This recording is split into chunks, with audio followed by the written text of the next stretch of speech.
Good evening and welcome to another learning journey. We're a part of our lessons learned. We're a 501c3 nonprofit organization, and we are geared to help the loved ones of those recently arrested and those incarcerated. So we're here today. Lee, welcome. Hey there. So happy to be here. It's a beautiful Oh, day here, and I know it's a lovely day there too. And so happy to be here this evening with Lashanna. She's Hello, got so much yes. everyone. to tell us about her Yes. journey, and it is just a pleasure to be able to be here while she shares it. Yes. So, welcome, Lashanna Cody. We welcome you to our platform today. You've got an awesome story, and you're on a great journey that God has ordered your footsteps on. And we're so Amen. happy to have you today. And without further delay, we welcome you and we want you to go ahead and tell us about your 15 years being, we hate to say incarcerated, so we're going to put justice impacted. You were impacted by the Mhm. justice system. So just tell us about a little bit about your story. Okay. Yes, I am just as impacted. But I can absolutely assure you that it was incarceration. Yes. 13 continuous years of Wow. incarceration. And I am absolutely just as impacted. But my name is Lashanna Cody. As you just heard, I've served 13 years in prison here in Florida. Um, I went to prison. I was actually received a 15-year prison sentence for my role in an armed robbery that ended with a man losing his life. Um, it was a very long time, but in the greater retrospect, it wasn't. You could never put an amount on that because no matter how long I had to be in there, it was more than the victim had. Wow. So that is how I looked at it from when I didn't even know what I was going to get, when it was not even anything, any offers or anything. I just knew that no matter what I did, it was never going to be more than what the victim had. Yes. All right. Can I ask you a question? Who, looking back, we hate to look back, but looking back, what do you understand now about yourself and circumstances that you didn't understand then? Is there anything that sticks out in particular about yourself and circumstances? Such as, Yeah, you may not have done the actual crime, but if you were there, then you got the same charges and things like that. absolutely. So yes, I drove the car, the getaway car. Okay. Um, and and it didn't matter because Yes. we were all the same. Hmm. And Hmm. so, to any young kids out here listening, anybody who feel like they have no other choice but to go and commit a crime, remember this: it doesn't matter your part in it. You're all the same because Yes. prison is a business, and Yes. they're going to get the most money for their investments. And so Hmm. that's why the laws are as such where we're doing the rest of our lives in prison for things that somebody else may have actually pulled the trigger for. Exactly. And that we understand very well, don't we, Lee? Yes, we do. And thank you so much, Yashana, for saying that. That's so important. Yes. And I hope everyone can get that message that you just voiced to us, regardless of your part. If you were Hmm. there, Hmm. you're Yes, held accountable for it too. As Lynn and I both know, yes. here in South Carolina, they do have hand of one, hand of all. Hmm. So you'll end up Hmm. taking the same charges, unfortunately. Mm-hmm. Yep. Yes, and that's hard, Lashana.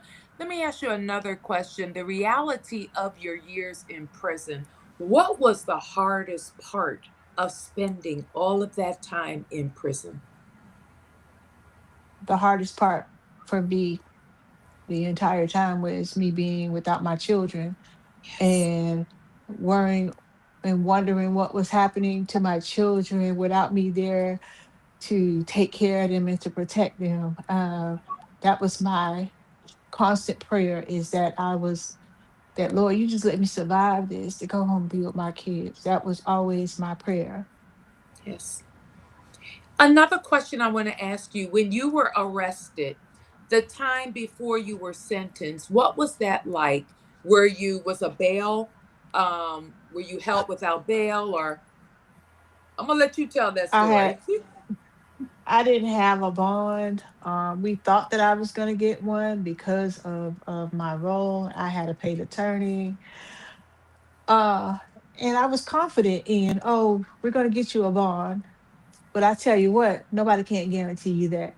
Not even the highest paid lawyer. And I had a very high paid lawyer. Uh, and I just went into court that day, just knowing that, I'm getting out of jail today. Mhm. The plan was, we're going to turn myself in. I surrendered myself to the jail with my attorney, and then I was going to have a bond hearing in the next 2 days, and I would get out. I didn't get out. I turned myself in, and I didn't get out until 13 years later. Mm. So Mm, mm, going in mm. court and they denied bond, that was my first, like, like, oh my God, this is real. I'm not getting out of here. And so that's what that was. Wow. Hmm. That was so hard, Lashana. Tell me about your support. Did you have any family support? What was that like? Um, my biggest supporter was a woman that God sent to me, because He knew what my path was going to be, me and my kids' path. Um, and she was my biggest supporter. I call her my God mom, because God definitely sent her to us. Hmm. Yeah. Um, that's for another story. My brothers came to see me more than outside of my God mom bringing my kids every 2 weeks, the Hmm. entire time that I was incarcerated. Wow. Um, yeah, yeah. What a She blessing. What support. a blessing. Couldn't have did it without her. Couldn't Mm. have did it without her. I probably wouldn't even be here talking to y'all right now if I didn't have that Mm. support. But Yes. she made sure that me and my kids stayed as bonded as possible. Oh, she did. Um, but then my brothers would come and see me. I may have saw my sisters or my mom like one or two times, but Mhm. she was my biggest support. You know. Okay. That's really something. So were you at Lowell? I Lowell, was. yeah. Whew, That's the I women's was. prison. They have what, over 3,000 women there. And It's the people always largest look women's at, prison. yes, Mm. people look at the men being incarcerated, but the women go through so much more, I feel, because mother being taken away from your kids like that, that is such a detachment and an emotional, detachment for you. What was that like for you, Lashana? It was very hard. Hmm. It was extremely hard. It were moments I literally felt like I was not going to be able to breathe. Mm. Mm. Um,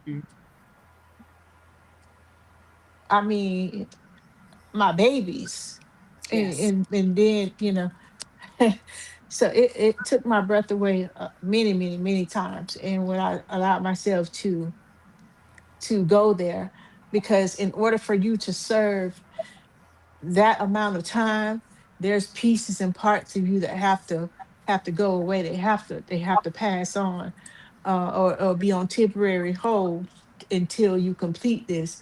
And one of those things for me was to ask the ask the Lord to put my babies in His hand, and cover them up and just protect them, because the time was doing me when I was worried about them. um, but I needed to pay attention, keep my head on a swivel where I was. And so that part, I had to just give back to God and just focus on Yes. surviving here. And so I had to adapt to prison life, but still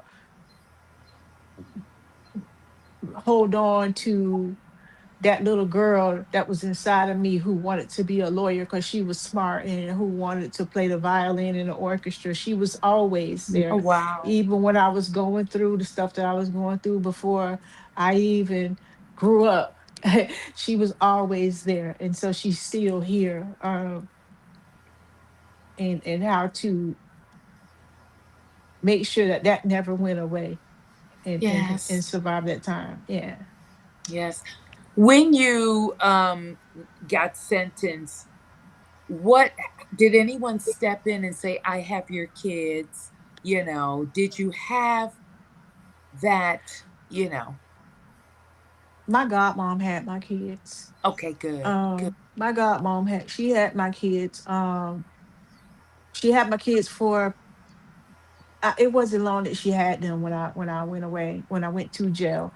Um, and I regret this moment right now so bad because my godmom is white, and so my mom, when I was in jail, trying to, my mind was, it was so much going on. I had Yeah. witnessed something so traumatic, Yes. and then from there, um, it's so much in between there. Like I was the weakest link because I was crying. I ain't never been Mm, part of nothing like this, and so I'm the weakest link because I'm crying uncontrollably, and I was going through so much, and being in jail, and having officers come to the cell, to the thing to call me up there so they could see it because a year before then I was in the same class with them trying to be a corrections officer. oh, And wow. yeah, all of Wow. that, Mm. um all of that, and here I am missing my kids, and so all of this stuff, all just one big ball of just bad energy. And my mom says, oh well, you shouldn't be letting her have them kids is black and blah blah blah. But I knew that she was better for them. I knew that she would be, but she wouldn't stop and just kept on and kept on and kept on. I just didn't want to deal with that. Just get them, Yes. just get Yes. them and do a better job with them than what you did with us. Yes. Use it as a second chance. Yes. And Yeah.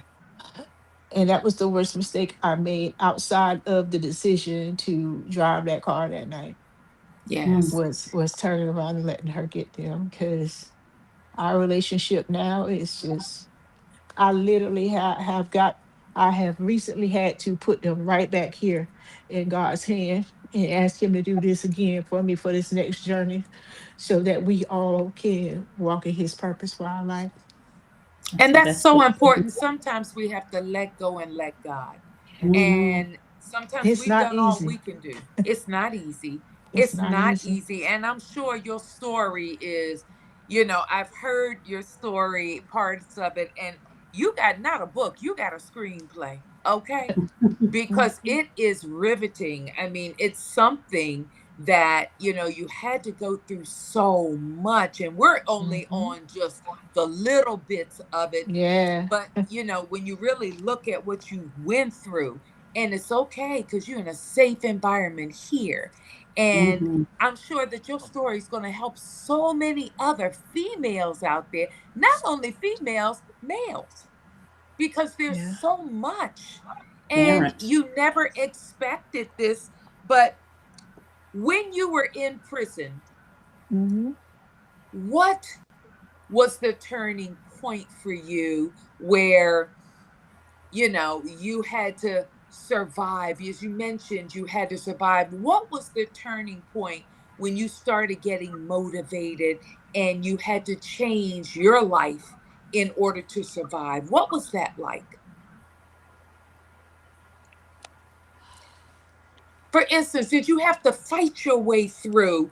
Did you know that God had his hand on you? And how did you view yourself because of incarceration? Well, I look down on myself as a failure. Wow. Uh, I looked at myself as a failure, and at the same time, I knew that I was a survivor as well because of my upbringing. Yes. And I just prayed for, to have good health in order for me to survive it. Mm-hmm. But I can tell you this, when I started to see myself differently is when the Lord came and saved me in a prison canteen in 2008. Tell me about that. Wow. Yeah, I was a canteen operator. I worked all day and all night long. That's probably one of the hardest working jobs at the prison is a canteen operator. And I Mm-hmm. worked 7 days a week from all day to all night for $75 a month. And so I spent a lot of time in my canteen. And I'll never forget that I had my headset on because music helped me survive some of the most atrocious times. And I always had my Sony Walkman on. And I was in my store one day and they had just counted us, came to the store and counted. And Carrie Underwood came on, Jesus Take the Wheel. And Mm. next thing I knew, I was on my knees in that canteen with my hands up in the air and just crying to God, just crying, Jesus take the wheel, just Mm. take it. And that is when he allowed me to see that he loved me so much Yes. that Yes. my journey had to be different than other people's. Even though it was hard, it had to be different because I just had something to do. And I didn't even know any of that. I didn't know that I was so special that I had to go this journey, that there was something that only my life coming up would have prepared me for something so hard. And and and and as he was saving me and I got up, and I did not grow up in church. I Mm. Most of my life I thought that God wasn't real because how hard my life was. And if he was real, he didn't see me. That Mhm. was my experience. And when I got up, my words to him was, "My God, I cannot wait to get out of here." So I'm able to look back on my life in the last 10 years and say, "Oh my God, look at all you have brought me to after everything I have been through." I had no idea what I was Mm. saying. I told him, I Mm. said, "I can't wait to get out to go to all the churches and tell everybody how good you are." I couldn't even go to church in the prison because my canteen job required me to work every day and Sunday included. And I had to be there to run that store. So I didn't get to go to church, but church Mm. came to me. And I can't wait to get out to go to all the churches and just tell people how good you are. I didn't grow up in church. And what happened when I came home? Mm. Mm. Mm. Mm. I've spoken some of the biggest churches with 1,000 people in there. Wow. That's awesome. When did you wind up going to school? Uh, well, I When you completed got out? school. Yeah. So it took me a while now because let me here's some realness about being formerly incarcerated. When I came home, they told me that my ID badge, my prison ID, was going to be my driver's license, was just going to be my ID until I got some. So the two things that I said I was going to do when I got out, the state required me to go and check in, register with the county that I was going to be living in. So I did that, and my next move was going to the college that I used to go to prior Mhm. to incarceration. So when I got there, thinking that I was going to enroll in school, I was told that I would have to pay out of state fees if I wanted to go back to college, and which made no sense to me because I've always been in Florida. Why would I have to pay out of state fees? Because my prison ID was not a recognized form of identification residency. Even What? though I said you can pull me up on the Department of Corrections website and you can see where I've been. That is not an established proof of residency. So I could not go back to college when I came home. I had to go and get a driver's license. Then I had to wait for it to be good for a year. I needed to get a phone bill and have it be good for a year to prove residency. So it took me just that long to get into actual college. Yeah, Wow. but I did So go. that's something, Lashana. After you have a Florida badge, I mean, Yeah, wow. And they could pull you up on the system. yep, They'll do anything to keep you down, and that's something. So you're now a paralegal. I am. All right. And Yeah. I read somewhere where you have gone all over trying to change some laws. You've been to Yes, Tallahassee. Where else yes. have you been? I've been to Washington D.C. several times. I'm all Wow. over the country. I've been in California. I've been from here to there to there. I've been all over, working with people in politics on ban the box policies so Yes. that people coming home from incarceration will be able to get the at least a job, because when you release people back into society and you say reentry, Hmm. and in the same tongue you say protect the community from people who have been incarcerated, but then you don't allow them to work. You don't allow them to rent. You don't allow them to go to school. You don't That's right. allow them true reentry. You're setting them up for recidivism. And keep in Yes. mind, prison is a business, so that's the goal.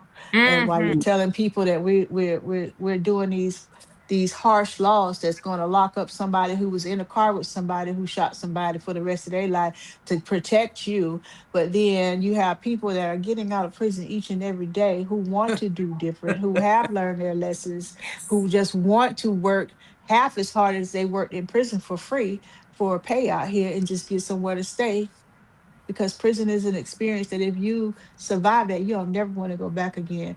But there Mhm. are policies out here that are hidden from plain view, that are Yeah. holding people back from true second chances, and they are actually pushing people towards committing more crimes Yes. against the public. Wow. It is something. I know we only have a few more minutes, but Yeah, getting rejected constantly, that I know is something that's hard to face. And you have to really be aware of that. You can't get this job because of this felony charge. You can't do this. You can't do that. How did you get over that rejection? because I grew up in the environment that I grew up in, and I had to survive. So they closed the door and I went through a window. When I couldn't get a job at McDonald's or Burger King, I knew a real estate broker who, if I could just get a license, I could sell houses. And so Okay. that's what I did. Even when they told me they'll never give me a license, I didn't stop. I kept pushing. So life gave me lemons. I learned how to make lemonade, Okay. lemon Oh. chicken, lemon cookies, lemon cake. I can have a Yes. lemon cookbook right now, but you have got to know that you deserve more and you're not going to settle for anything less than just a fair shot. And when they tell you no, find another way. Don't let them set you up to go back in there, because I never wanted to go back in there ever again. I just wanted to be home with my kids initially, and now it's a bigger purpose because I know that our situation is not unique, and I know that I can help somebody, and I am here to do what the Lord has told me to do with the rest of my days here. You Mhm. have such a powerful story. We just don't have time. This is only Yep, part one to your we story. could come So, back again. Yeah, yeah, oh, you definitely coming back. You also have a nonprofit organization helping similar yes. to what we do, Well, which we is stopped. interesting.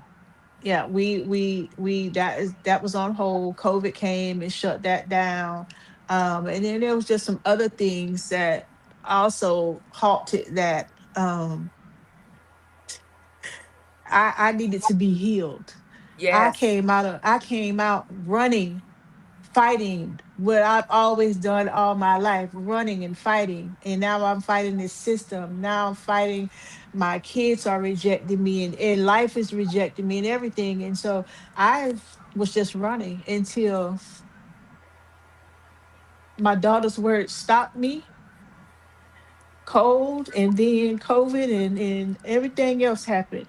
And because she said to me, how can you have an organization for children when I was a piece of crap? And that hurt me bad. Mm, And then but I get it. That's my baby, and she hurt, and I get that. And I don't want to be the one that continue that hurts her or facilitates that. So I recently had to just give it back to God, her and the yes, babies.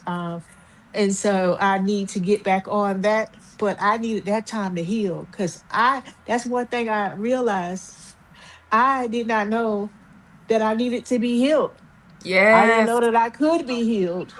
I didn't know what Wow. healing looked like. And over the last course of years, that organization has been sitting where it is right now Yes. for me to be healed. So we can come back and we can be 1000% Yes. Yes. of a I resource want. to that community. Ooh, it's just your story hits home. It's just so powerful. As we close, we have 2 minutes left. As we close, give me one sentence that defines you today. One sentence that defines you. I can do all things through Christ who What strengthens me. strengthens me. Hallelujah. Yes. That is so awesome. Part two, we want to air in October, and we're going to do that. This is part one because your story is so full, and we had to just break off these, pieces today just to let Yes. people Yes. know that, you know, God can touch you on the inside. That's Mm-hmm. where, And he could that's the only and he place they could allow God sometimes. he can touch you wherever. He Yes. sure can. So we thank you for your story, Lee. We have 1 minute. Would you like to say any closing remarks, Lee? Oh, we just thank Lashana for being here with us this evening to give us those nuggets to start Yes. so that we can go into the other parts of it and stuff because your story is so rich and you're so Yes. wonderful. God has Hmm. done such great Thank you. things with you and Hmm. stuff, and Thank imparting you. that or giving that to other people is going to help so many people more than you can ever imagine. Thank you. Thank you So so thank Th- you much. for Thank y'all being. for having me here on this platform.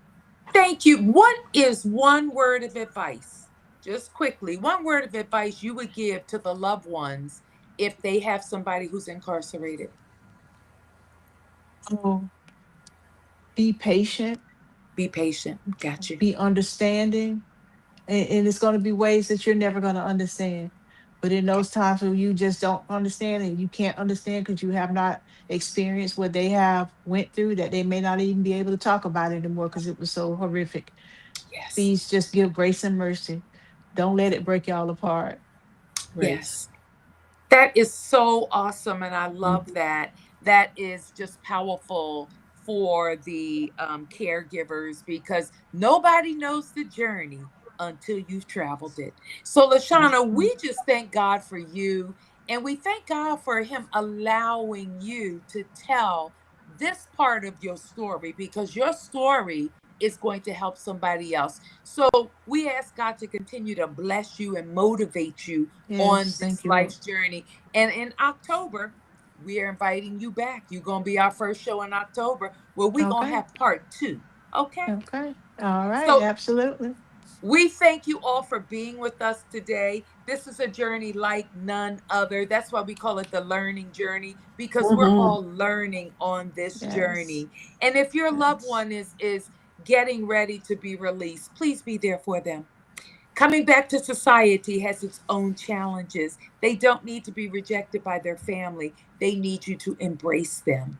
And they're going to encounter enough rejection. So embrace them. And until we see you again, September is our month of rest. So we will not be here in September. Yes, ma'am.